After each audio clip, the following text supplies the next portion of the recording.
Salam, dəyərli yoldaşlar. Mən İMŞ Təhlil Mərkəzinin icra rəhbərliyim Royal Həsənov.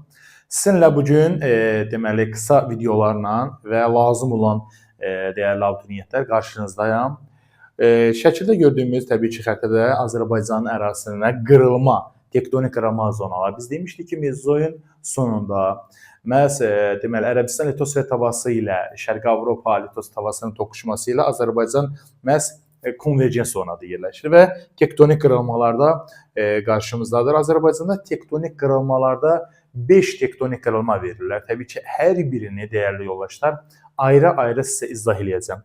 Xüsusilə keçilən ərazilərdə, məsələn, biz bilirik ki, Şamaxı ətrafında və yaxud da Gəncə ətrafı, Qapıcıq dağı ətrafında 8-9 ballıq zəlzələlərdə müşahidə olunur. Gəlin keçək dəyərli yoldaşlar, deməli biz həmən qeyd etdiyimiz tektonik zonalara diqqətlə baxaq. Deməli, birinci ümumiyyətcə saysaq əgər dəyərli yoldaşlar, 5 tektonik zonalarda hansı tektonik zonaları var? Onlardan biri məhz deməli ön Qafqaz çökməsidir. Ön Qafqaz çökməsindən danışarkən biz hansı ərazi, hansı fiziki baxımdan real formaları ön Qafqaz çökməsinə aiddir, yəni əyilməsinə aiddir.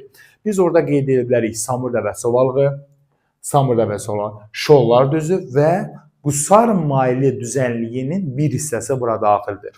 Əgər biz onlarda həmin ərazilərdə süxurlardan danışsaq, hansı yaşlı süxurlar var? Biz Kaynazoyun həm 4-cü dövrünə, həm Neogeninə də məhz rast gələ bilərik. Xüsusilə Samur Dəvəsi olanda 4-cü dövr, Qusar maili düzənliyində isə Neogen yaşlı süxurlara rast gələ bilərik.